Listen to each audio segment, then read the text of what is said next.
2018년 새해 첫 주일입니다. 첫 주일에 어떤 말씀을 나누면 좋을까 연말부터 계속 생각을 했는데 어떤 성도로부터 제가 책을 한 권 선물을 받게 되었어요. 그 책에 이런 문장이 있었습니다. 나의 최대 장점은 혼자서는 아무것도 할 수 없다는 것, 그리고 그것을 안다는 것, 그리고 도와달라고 말할 수 있다는 것. 어린아이가 어떻게 이런 지혜를 얻을 수 있었을까라는 생각이 들었는데요. 알고 보니 그 비결은 고통이었더라고요. 9살 때 전학간 학교에서 왕따를 당한 바오라는 어린이는 감당하기 힘든 고통을 통해서 오히려 더 깊어지고 건강해진 것이죠. 지금 바오는 자기가 좋아하는 일을 스스로 선택하고 그 일들을 즐기고 누리면서 살아가는 아주 건강한 삶을 살아가고 있다고 합니다. 나는 도움이 필요한 존재다. 그러니 도움을 청할 줄 아는 것은 지혜로운 일이다. 이런 관점에서 생각해 볼 때 이 도움을 주고받는 일에 대해서 건강하지 않은 두 가지 극단적인 태도가 있는 것 같습니다. 한 가지는 도움을 요청하고 도움을 받는 것을 지나치게 불편해하고 힘들어하는 태도죠. 누군가의 도움을 나에게 베풀어지는 하나님의 은혜로서 받아 감사하고 평안하게 누리지 못하는 것입니다. 근데 제 경험으로는 참 아이러니하게 다른 사람의 도움을 불편해하는 사람들 중에 다수는 또 다른 사람을 섬기고 돕는 일은 굉장히 잘하는 경우가 많더라고요. 물론 그 이유는 다양하겠죠. 자존심이 강해서 그럴 수도 있을 거고요. 너무 예의가 바르기 때문에 아무에게도 폐를 끼치고 싶지 않은 마음 때문일 수도 있습니다. 그것도 아니라면 누군가에게 거절당한 아픔이 트라우마가 되어서 도움을 청하는 일 자체가 두려움이 되었을지도 몰라요. 다시 거절을 당할까 봐. 그래서 또 내가 상처를 입고 이렇게 피를 흘리게 될까 봐 겁이 나는 것이죠.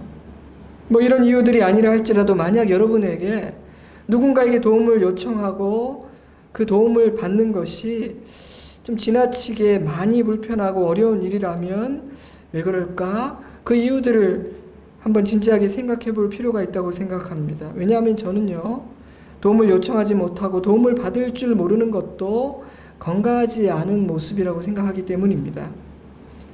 인간은 도움을 주고 받으면서 살 수밖에 없는 존재거든요. 하나님도 그렇게 하라고 하셨고요. 또 다른 극단적인 태도는 지나치게 의존적인 태도겠죠. 나는 너무 약하고 부족한 사람이니까, 나의 상황은 이러이러하니까 누군가가 나를 도와주고 나를 이해해 주는 것은 당연한 일이야. 이런 태도입니다. 저는 이 역시도 건강한 모습은 아니라고 생각이 돼요. 여러분, 세상에 당연한 일은 없습니다. 누군가가 나를 도와주고 아껴주는 것은 놀라운 일이고 감사한 일이죠. 부모와 자식 간에도 도움을 주고받는 것은 고마워하고 서로를 배려해야 할 일이지 당연한 일이라고 그렇게 여겨서는 안 됩니다. 물론 나보다 강하고 나보다 더 많이 가졌다고 해서 반드시 나를 도와주고 반드시 나를 이해해 주어야 하는 것도 아니죠. 만약 우리가 늘 그런 생각을 가지고 살아간다면 피해의식만 커지고 감사한 마음은 작아지게 될 겁니다. 그래서 하나님은요, 할 수 있다면 최선을 다해서 자기의 짐을 져야 한다고 말씀하셨죠. 그리고 누군가의 도움과 은혜가 주어질 때 감사함으로 그 은혜를 받고 누릴 줄도 알아야 한다고 말씀하셨습니다. 그러니 지나치게 의존적이라거나 누군가 나를 이해해주고 아껴주고 도와주는 것을 너무 당연히 생각하는 태도도 건강하지는 않습니다. 제 경험으로는요, 사람과 사람 사이에서 누군가를 돕고 또 도움을 받는 것은 너무나 귀한 일이긴 하지만 그 과정에는 반드시 지혜가 필요한 것 같더라고요. 여러분, 누군가를 돕고 또 누군가의 도움을 받는 것, 그거 쉬운 일 아니에요. 누군가를 돕는 것, 선한 일, 좋은 일이니까 그냥 하면 될 것 같죠? 그렇지가 않던데요. 뜻밖에도 구제를 하고 후원을 하고 장학금을 주고 그런 나눔의 과정에서 많은 말들이 나오기도 하고 상처를 받기도 하고 마음이 나누어질 수도 있다라는 말입니다. 아니, 저 사람보다 내가 더 힘든데 왜 저 사람을 도와주냐? 내 생각에는 이 사역보다 이 사역이 훨씬 더 중요한데 왜 저런 사역과 저런 기관을 도와주는 것이지? 이런 말들이 나올 수도 있고요. 때로는 내가 누군가를 섬겼는데 감사한 마음이 하나도 없이 너무나 당연하게 도움을 받거나 또 때로 심지어는 왜 이런 식으로 왜 이것밖에 안 도와주냐고 불평을 할 때는 실족하게 되는 일이 일어나기도 하더라고요. 그럼 도움을 받는 것은 쉬울까요? 도움 받는 것도 쉽지가 않던데요. 어떻게 그 도움을 받아야 할지, 어떻게 감사를 표현해야 될지 참 쉽지 않다는 생각을 할 때가 있습니다. 사람마다 성향이 다르고 생각이 다르거든요. 너무 호들갑을 떨어도 볼상 사나운 것 같고요. 또 너무 덤덤하게 그냥 받아도 이것도 좀 아닌 것 같다 이런 생각이 들기도 해요. 아무튼 그래서 누군가의 도움과 섬김과 은혜를 입는데도 지혜가 필요하고 잘 받는 것도 이게 배워야 되는 일이구나 하는 생각을 하게 됩니다. 특별히 목회자들은 하나님과 성도들의 사랑과 은혜와 도움을 입으며 사는 사람이기 때문에 건강하게 도움을 받는 방법을 배워야 된다 하는 생각이 참 많이 들어요. 이처럼 사람과 사람 사이에서 도움을 주고받는 일에는 지혜가 많이 필요합니다. 저는 그 지혜를 건강함과 성숙함이라고 표현하고 싶어요. 건강하고 성숙한 마음으로 누군가를 돕고 건강하고 성숙한 마음으로 누군가의 도움을 감사함으로 받아 누릴 때 우리의 관계는 깊어지고 공동체는 풍성해지며 하나님은 참으로 기뻐하십니다. 하나님은 사랑하는 자녀들이 기쁨으로 서로를 돕고 또 감사함으로 그 도움을 받는 것을 너무나 좋아하시죠. 때문에 하나님은 우리가 이 일을 잘할 수 있도록 여러 가지 지침을 주셨습니다. 오른손이 하는 일을 왼손이 모르게 하라. 자원하는 마음으로 기쁜 마음으로 섬기라. 섬기고 나서는 싹 잊어버려라. 사람에게 상을 받으려고 하지 말고 하늘의 상을 기대하라. 감사한 마음으로 도움을 받으라. 그러나 다른 지체들의 짐이 되지 않기 위해서 자기의 짐을 잘 감당하라. 네가 받은 그 은혜를 다른 사람들에게 잘 흘려 보내라. 이처럼 성경에는 이 주제에 대해서 많은 가르침들이 기록되어 있죠. 도움을 주고받는 것은 너무나 귀한 일이니 열심으로 하되 지혜롭게, 성숙하게, 건강하게 잘 하라는 겁니다. 이렇게 묵상하면서 기회가 될 때 한번 나누면 좋은 주제구나 하는 생각이 들었어요. 하지만 오늘 저는 사람과 사람 사이가 아니라 하나님과 우리 사이의 이야기를 하려고 합니다. 이미 말씀드린 것처럼 사람과 사람이 도움을 주고받는 것은 너무나 귀하고 아름다운 일이긴 하지만 지혜가 필요한 일이에요. 분명히 선하고 좋은 일임에도 불구하고 그 과정에서 마음이 상하거나 일이 복잡하게 되기도 하고요. 심지어는 사단이 틈타는 통로가 될 수도 있거든요. 인간이 죄인이고 미숙하다 보니 그런 일들이 일어나는 것이죠. 사람 사이에서는 그럴 수가 있습니다. 그러나 좋으신 우리 하나님 아버지와의 관계에서 도움을 청하고 도움을 받는 일은 복잡할 것이 하나도 없습니다. 우리는 자녀로서 아버지에게 언제라도 도움을 청할 수 있으며 하나님은 우리를 언제라도 도와주시겠다고 분명하게 약속하셨기 때문이죠. 선하시고 지혜로우신 하나님과의 관계에서 오해는 발생하지 않으며 좋으신 아버지의 품은 너무나 넓고 넉넉합니다. 그러니 하늘 아버지에게 도움을 요청하고 그분이 우리에게 주시는 그 도움의 손을 경험하는 데 있어서 복잡하게 생각하고 고민할 아무런 이유가 없는 것입니다. 성경은 하나님은 우리의 도움이 되신다는 말씀으로 가득하죠. 시편만 펼쳐보아도 하나님께서 우리의 도움이 되신다는 표현은 너무 쉽게 찾을 수가 있습니다. 46편 1절 하나님은 우리의 피난처시요 힘이시니 환난 중에 만날 큰 도움이시라. 63편 7절 주는 나의 도움이 되셨음이라 내가 주의 날개 그늘에서 즐겁게 부르리이다. 115편 9절 이스라엘아 여호와를 의지하라 그는 너희의 도움이시요 너희의 방패시로다. 121편 1절 내가 산을 향하여 눈을 들리라 나의 도움이 어디서 올까 나의 도움은 천지를 지으신 여호와에게서로다. 146편 5절 야곱의 하나님을 자기의 도움으로 삼으며 여호와 자기 하나님에게 자기의 소망을 두는 자는 복이 있도다. 다윗은 시편 20편 7절에서 이렇게 자신의 신앙을 고백합니다. 어떤 사람은 병거, 어떤 사람은 말을 의지하나 우리는 여호와 우리 하나님의 이름을 자랑하리로다. 그들은 비틀거리고 엎드러지고 우리는 일어나 바로 서도다. 아멘. 이처럼 성경에는요, 하나님의 도움을 받은 사람들의 이야기와 나는 오직 하나님만을 의지하겠다는 신앙의 고백들로 가득합니다. 여러분은 그런 생각 안 하실지 모르겠지만 제가 원래 막 까다롭게 생각을 하잖아요. 말씀 보면서. 야, 이거 이 사람들이 담합을 한 게 아닌가, 어쩌면 이렇게 똑같은 얘기를 할 수가 있지 하는 질문을 던져보았지만 어느 날 그들이 한자리에 모여 이렇게 하자 담합했다고 하기에는 너무나 많은 사람들이 너무나 오랜 세대에 걸쳐 같은 하나님을 노래하고 같은 신앙을 고백하고 있다는 생각이 들지는 않으세요? 그들을 도와주신 하나님의 은혜와 능력을 체험했기 때문에 아무도 시키지 않았지만 같은 노래를 부르고 있는 것이죠. 저는요, 이 자리에서 예배드린 저와 여러분도 그 노래의 대열에 합류해야 한다고 생각합니다. 왜냐하면 우리들 역시 그러한 하나님의 은혜를 입으며 지금까지 살아왔기 때문입니다. 매주 금요일 저녁이 되면 저희 네 사람의 교역자들은 모여서 주일을 준비하고 함께 기도를 드립니다. 특별히 이번 주일에는 신년 새벽 기도회로 기도를 많이 하면서 보내서 그런지, 그리고 몸이 피곤해서 영이 더 맑아진 것인지 모여서 기도하는데 또 간절하고 뜨겁게 막 큰 소리로 기도를 하게 되었어요. 그런데 그렇게 기도를 하는 중에 제 마음에 2017년 한 해 동안 우리 네 사람이 하나님의 크신 은혜와 그 도우시는 그늘 아래에서 한 해를 살아왔고 사역했구나라는 것이 깊은 곳에서 감동으로 막 밀려왔습니다.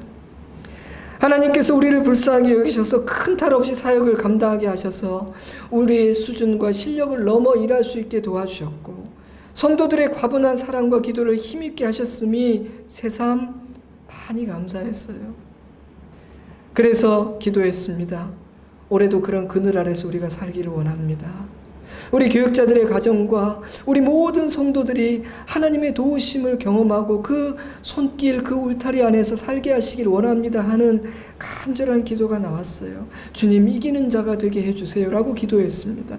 그렇게 기도하고 나니까 현실적으로 눈앞에 아무런 일도 일어나진 않았지만 얼마나 마음이 든든하고 평안하고 기대감이 생겼는지 몰라요. 사랑하는 성도 여러분, 하나님은 저와 여러분의 도움이 되십니다. 사랑하는 성도 여러분, 하나님은 저와 여러분의 도움이 되십니다. 우리는 그 은혜 안에서 살아왔고 앞으로도 살아갈 것입니다. 그러므로 저와 여러분에게도 우리의 도움 되신 하나님을 향한 감사와 신앙의 고백과 노래가 있어야 합니다. 올해 그 노래가 더 크고 풍성하기를 주님의 이름으로 축복합니다.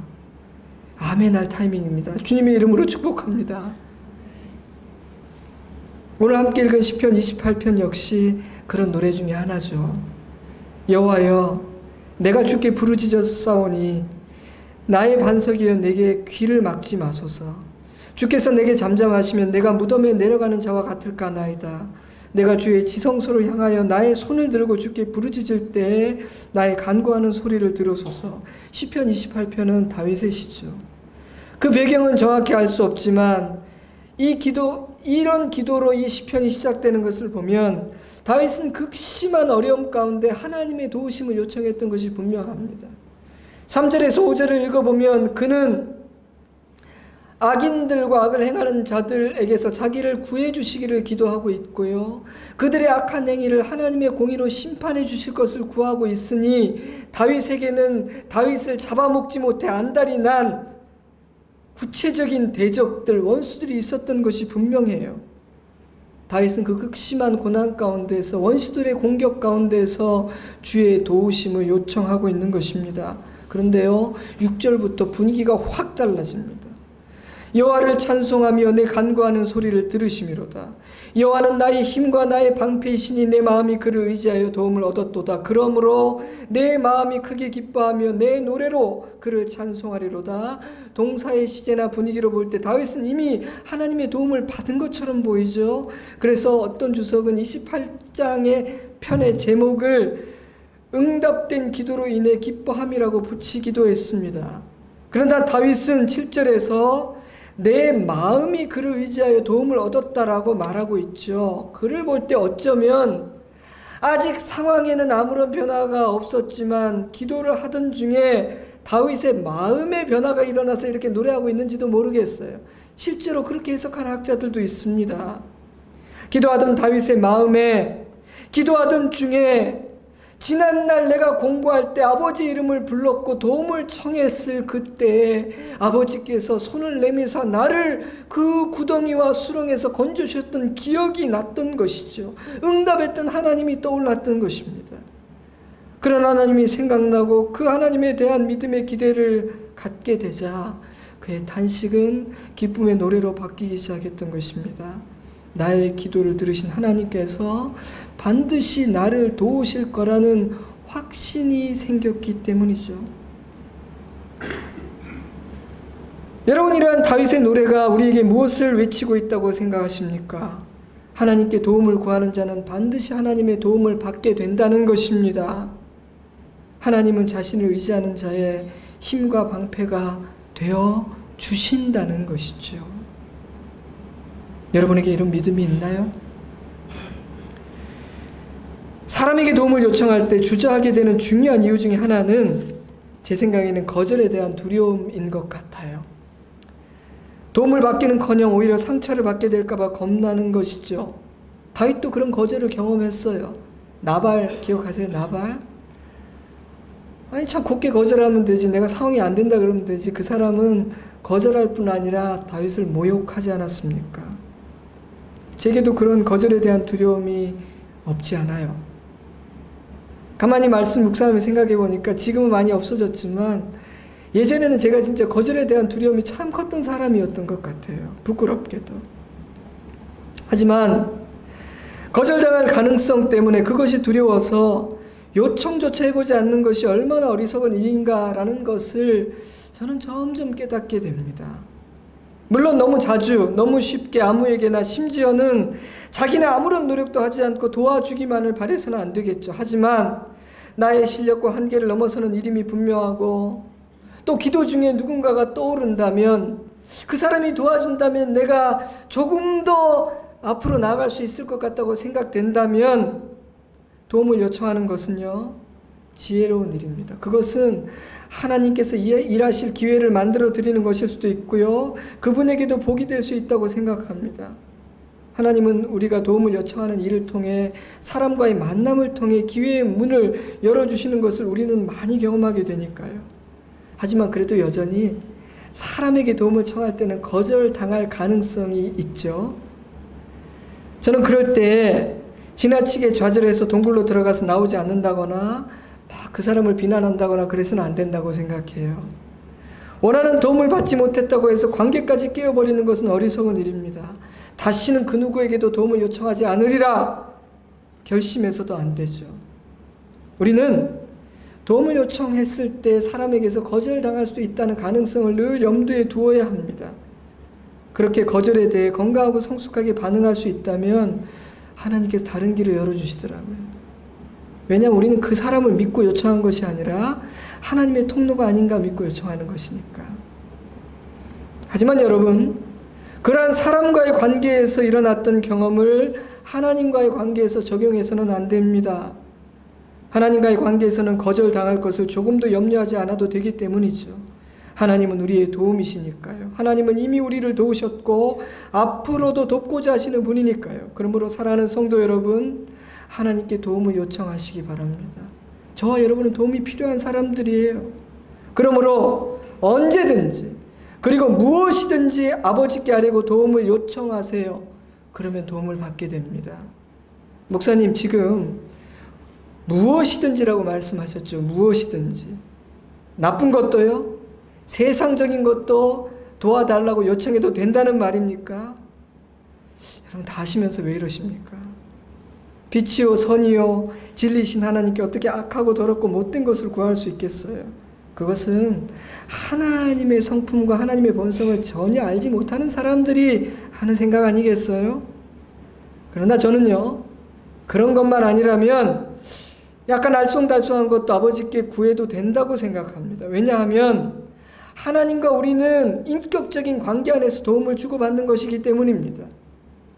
여러분, 우상을 섬기고 구슬하고 물을 떠놓고 빌면서 도움을 구하는 관계는 굉장히 비인격적인 관계죠.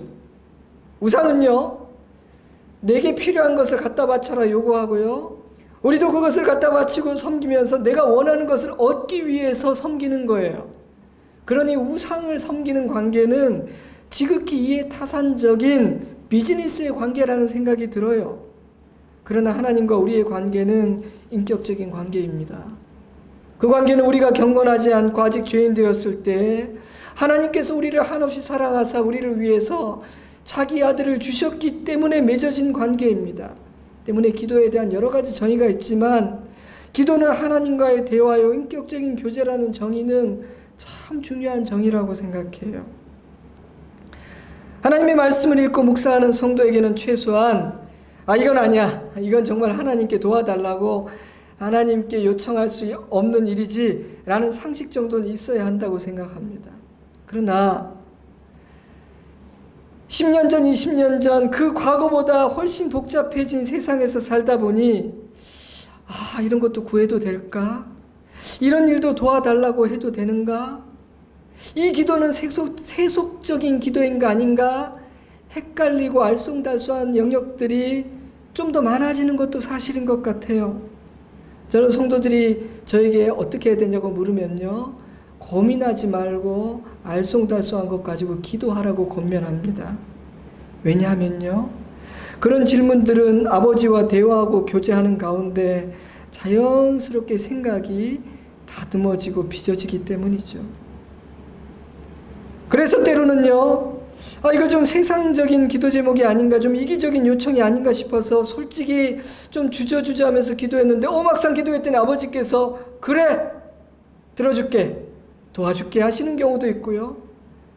또 어떤 기도 제목은 괜찮다 싶어서 자신만만하게 기도했는데 하나님께서 지금은 그거 기도할 때가 아닌 것 같은데, 그건 내가 지금 도와줄 수가 없는 문제인데 말씀하실 때도 있어요.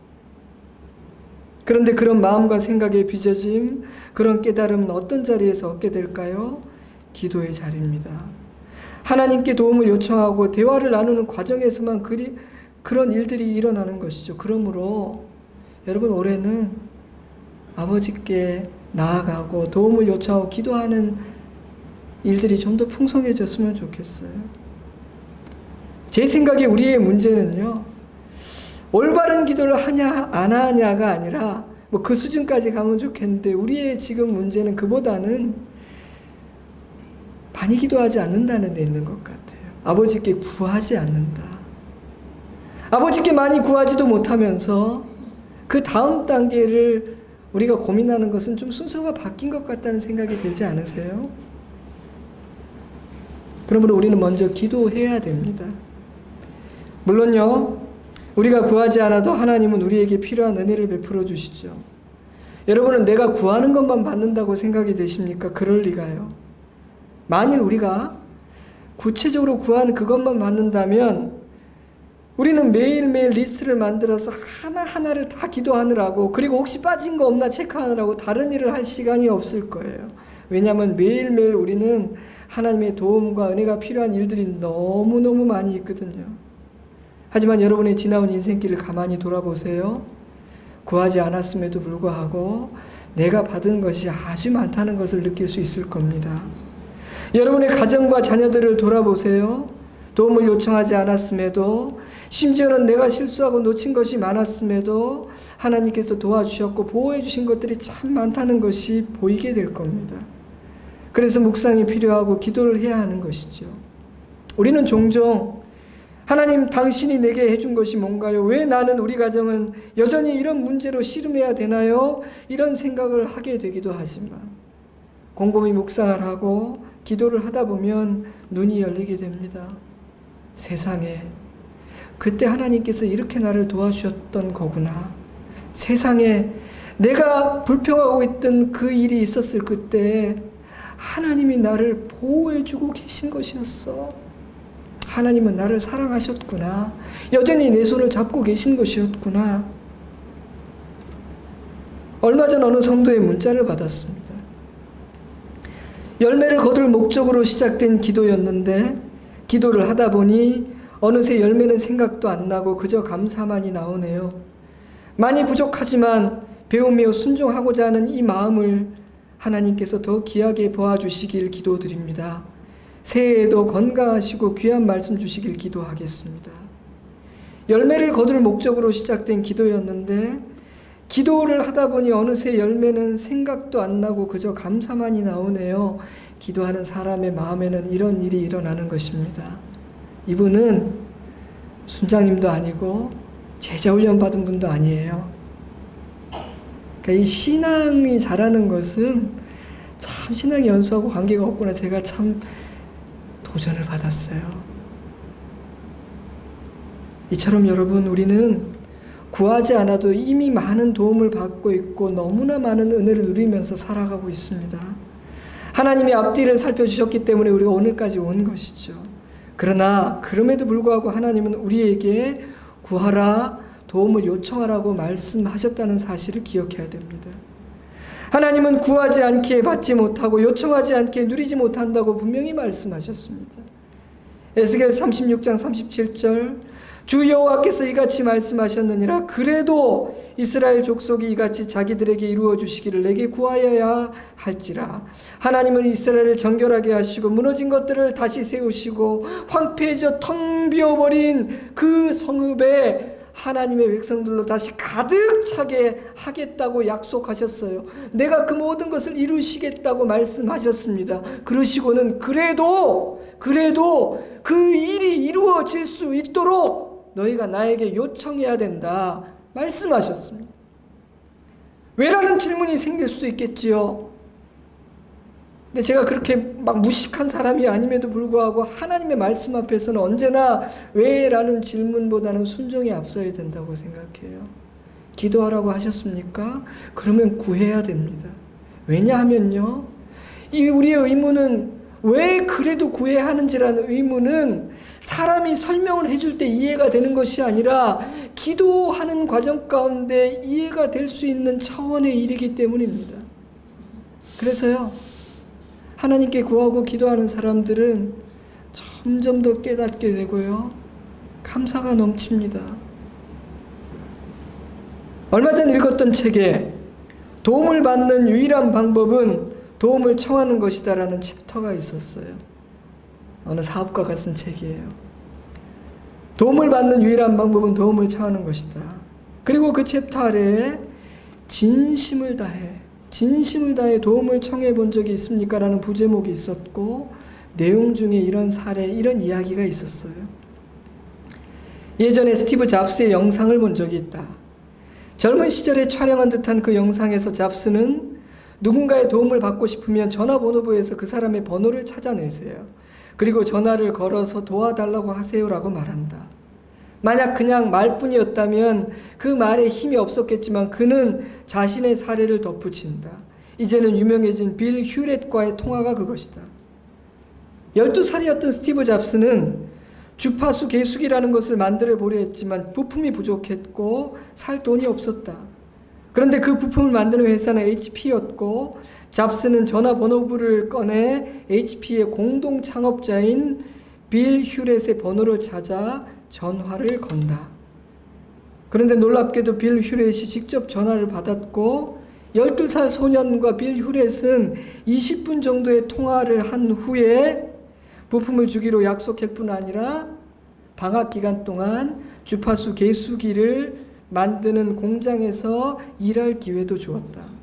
이 경험에서 용기를 얻은 잡스는 그 후로도 누군가의 도움이 필요하면 언제든지 전화번호부를 꺼내 들었다고 한다.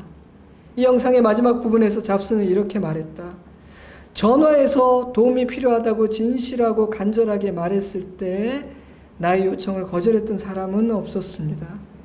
그런데도 사람들은 전화를 걸지 않아요. 대부분의 사람들은 누군가의 도움을 요청하지 않는 것 같습니다. 제 생각에는 바로 그것이 무언가를 이루어내는 사람과 그저 꿈만 꾸는 사람의 중요한 차이 중 하나인 것 같아요. 물론 항상 잡스의 말처럼 되는 것은 아니죠. 사람은 거절하기도 합니다. 그러나 여러분, 그런 인간조차도 누군가가 내가 도와줄 수 있는 어떤 일을 진심으로 요청하면 감동하죠. 그리고 도움을 주기도 해요. 부족한 저와 같은 사람도요, 누군가 저를 감동시키고 도와달라고 요청을 하면 제가 할 수 있는 한에서는 어떻게 해서든지 도와주려고 애를 쓰거든요. 그러니 여러분, 도움을 요청하는 것은 중요해요. 거절이 두려워서 아무것도 요청하지 않는다면 아무것도 얻을 수가 없습니다. 사람도 그러하다면 하나님께 도움을 요청하지 않는 것, 하나님께 구하지 않는 것은 얼마나 어리석은 일일까요? 말씀을 맺겠습니다. 새해 첫 주 제가 나누고 싶은 말씀은 굉장히 단순합니다. 하나님께 도움을 요청하고 도움을 받는 한 해가 되자는 겁니다. 하나님을 의지하는 자에게 약속하신 그 은혜를 우리 모두가 누리며 그렇게 살자는 겁니다. 여러분이 어떤 분과 우연히 좋은 관계를 맺게 되었다고 상상해 보세요. 그분이 누군지도 모르고 그냥 그분이 참 좋아서 순수한 마음으로 그분을 잘 섬겨서 좋은 관계를 맺게 되었어요. 그런데 알고 보니 그분은 굉장히 유력하고 대단한 분인 겁니다. 그분이 자기의 정체를 밝히면서 명함 하나를 꺼내서 내게 주면서 이렇게 말합니다. 이 명함을 잘 갖고 계세요. 그리고 어려운 일이 필요할 때, 도움이 꼭 필요할 때 나를 잊지 말고 여기 있는 전화번호로 전화를 하세요 라고 말했다고 생각해 보세요. 여러분 어떻게 하실 것 같아요? 아유, 그냥 한 말이겠지. 그냥 한 말이겠지. 내가 염치가 있지. 내가 뭘 해준 게 있다고 내가 그분을 찾아가고 전화를 걸고 도움을 청해 괜히 망신당하고 불편하게 될지도 몰라. 그렇게 생각하시겠어요? 저라면 그렇게 하지 않을 거예요. 물론 제 성격과 기질상 막 쉽게 찾아가지는 못할 것 같아요. 맨 처음 찾아갈 때 아마 망설이고 많이 주저하겠지만 어쨌든 결정적인 순간에 기도 많이 하고 아마 찾아가서 도와달라고 얘기를 할 겁니다. 감사한 것은요, 제가 사람에게는 수줍어하고 쭈삣거리기도 하지만 하나님 아버지 앞에는 전혀 그렇지가 않다는 거예요. 제가 제자반하면서 그런 고백을 했습니다. 하나님 앞에서 나의 자기인식은 어떠하냐? 나는 하나님 앞에서 내가 굉장히 성숙하고 철든 장남이라는 인식이 없다. 나는 아버지 앞에서 언제나 아직까지 도움이 필요하고 아버지의 품이 필요한 철이 덜 든 막내 아들이라는 인식이 있다. 그래서 나는 아버지 앞에 나아가고 그 품에 안기고 기도하고 도움을 청하는 거 나는 하나도 주저하지 않는다. 부끄러워하지 않는다. 뻔뻔스럽게 나간다. 그리고 나는 그렇게 할 수 있음이 감사하다. 고백을 하면서 제자반 식구들에게도 여러분도 제발 그렇게 하세요. 왜냐하면요, 가장 확실하고 쉽고 분명한 방법을 두고 제가 돌아갈 이유가 없지 않겠습니까? 야고보서 4장 2절, 너희가 얻지 못하면 구하지 아니하기 때문이요 구하여도 받지 못하면 정욕으로 쓰르고 잘못 구하기 때문이라. 하나님은 우리가 얻지 못하면 구하지 않기 때문이라고 말씀하셨습니다. 그렇다면 구하지 않는 것은 얼마나 바보 같은 일입니까? 여러분 혹시 우리는 구하지 않았기 때문에 손해본 일은 없을까요? 예레미야 33장 3절, 너는 내게 부르짖으라 내가 내게 응답하겠고 내가 알지 못하는 크고 은밀한 일을 내게 보이리라.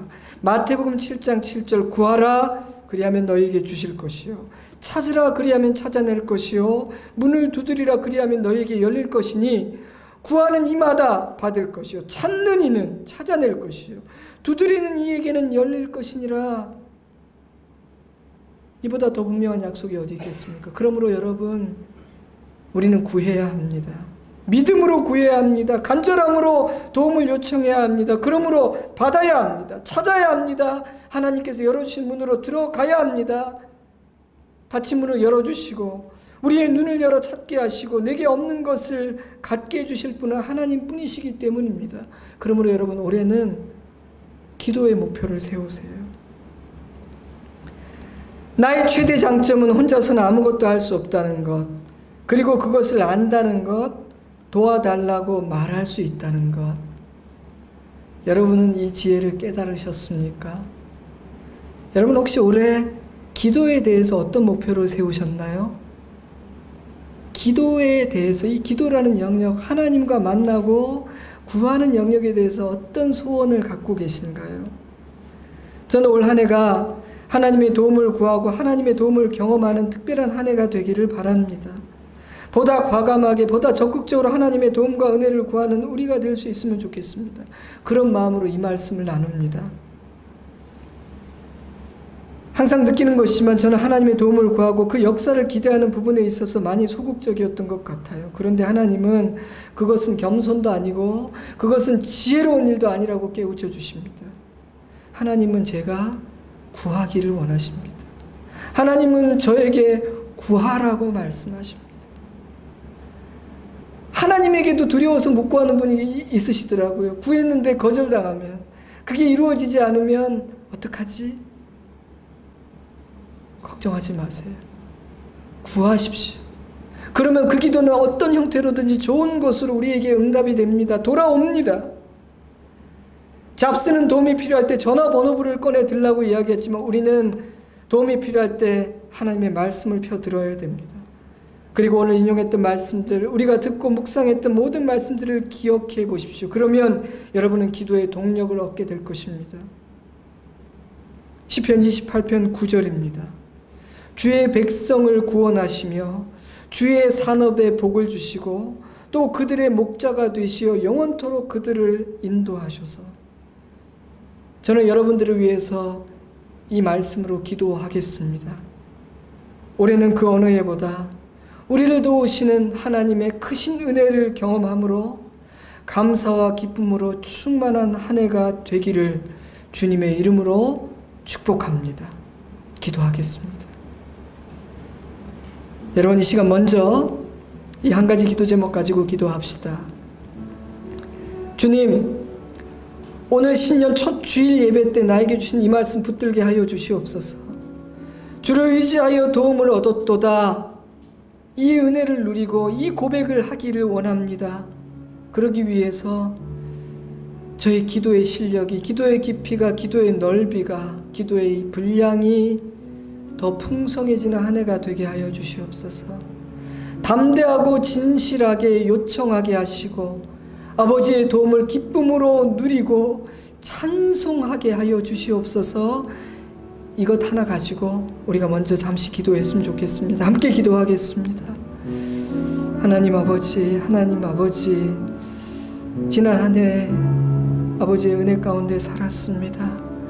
하나님, 올 한 해도 아버지의 은혜 가운데 살기를 소망합니다. 근데 그 중심에 무엇이 있다고 말씀하십니까? 기도하라, 요청하라, 구하라, 찾으라, 두드리라 말씀하십니다. 하나님, 구하고 찾고 두드리는 일이 우리의 삶에서 사라지지 않게 하시고 그것이 우리의 삶의 중심이 되게 하여 주시옵소서. 내가 뛰고 달려서 그렇게 오리배처럼 살아가지 말게 하시고 하나님 아버지, 하나님 아버지, 하나님의 도우심을 얻고 아버지의 그 은혜를 누리는 한 해가 되게 하여 주시옵소서. 한 번 더 기도하겠습니다. 신년 첫 예배니까 우리가 한 번 더 기도하는데 여러분 자신과 가정을 아버지 앞에 올려드리면서 기도했으면 좋겠습니다. 이기는 자가 되게 하여 주시옵소서. 올 한 해는 버티고 그저 간신히 견디는 한 해가 아니라 뛰고 달리고 열매를 거두고 하나님께 영광을 돌리고 승리하여 찬양하는 우리 가정 되게 하여 주시옵소서. 여러분 가정에 소원이 있습니까? 여러분 기도가 있습니까? 그것 가지고 구하라 하셨으니, 구하라 하셨으니 기도하겠습니다. 함께 기도합니다. 아버지 하나님, 아버지 하나님, 아버지 하나님, 아버지 하나님, 하나님 아버지, 하나님 아버지, 아버지 하나님, 아버지 하나님, 하나님 아버지, 하나님께서 우리 가운데 은혜를 주시고 가족이 함께 오셨으면 옆에 가족과 손을 잡으십시오. 제가 기도하겠습니다. 여호와는 나의 힘과 나의 방패시니 내 마음이 그를 의지하여 도움을 얻었도다. 그러므로 내 마음이 크게 기뻐하며 내 노래로 그를 찬송하리로다. 여호와는 그들의 힘이시오 그의 기름 부음 받은 자의 구원의 요새시로다. 하나님, 우리의 그늘 되어 주시고 우리의 도움 되어 주심을 감사드립니다. 찾으라, 구하라, 두드리라 말씀하셨습니다. 하나님, 올 한 해 지난해보다 더 아버지 앞에 나아가 구하게 하시고 구하는 자가 받게 된다고 말씀하신 그 약속의 말씀이 진정 어떠한 것인지를 우리로 경험하게 하사 다윗의 노래, 우리 믿음의 선배들이 불렀던 그 노래가 우리의 입술에 있게 하여 주시옵소서. 연약하고 도움이 필요한데도 불구하고 이상한 이유들 때문에 아버지의 도움을 요청하지 못하는, 구하지 않았기 때문에 받지 못하는 어리석은 자 되지 말게 하시고, 문을 두드림으로 열리는 것을 경험하고, 간절히 찾았기 때문에 찾게 되고, 구하였기 때문에 얻어 누리게 되는 주님의 도우심을 경험하는 사랑하는 성도들의 가정이 되게 하여 주시옵소서. 올 한해 우리가 보다 깊고 넓게 기도할 수 있기를 원합니다. 우리 좋은 씨앗 교회만을 위해서가 아니라 조국 교회와 이 땅을 위해서도 기도할 때 우리 모두가 함께 살아나고 소생하는 복을 누리게 하여 주시옵소서. 예수님 이름으로 기도드리옵나이다. 아멘.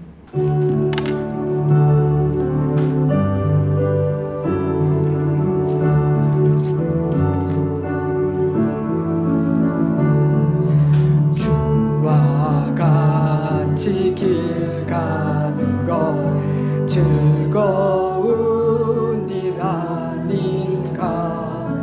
우리 주님 걸어가신 발자취를 밟겠네.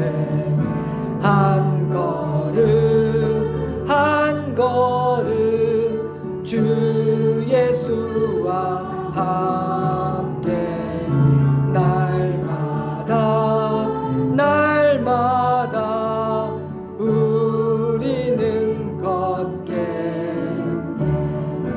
옛날 성지에 똑같이 우리들도 천국에 들려올라갈 때까지 주와 같이 걷겠네. 한 걸음 한 걸음 주 예수와 함께 날마다 날마다 우리는 한 걸음 한 걸음 한 걸음 한 걸음 주 예수와 함께 날마다 날마다 우리는 걷게. 아멘. 지금은 우리 구주 예수 그리스도의 은혜와 하나님 우리 아버지의 깊고 넓은 사랑하심과 성령 하나님의 은혜와 능력의 역사하심이 우리의 도움이 되시고 우리에게 응답하시고 우리를 도와주시는 하나님을 의지하여 구하고 요청함으로 도움을 힘입어 승리하는 자 되기를 간절히 소망하고 결심하는 사랑하는 주의 자녀들과 그 가정 위에, 우리 좋은 씨앗교회와 열방의 교회들 위에, 이 나라 이 민족 위에 이제로부터 영원토록 함께 하시옵기를 간절히 축원하옵나이다. 아멘.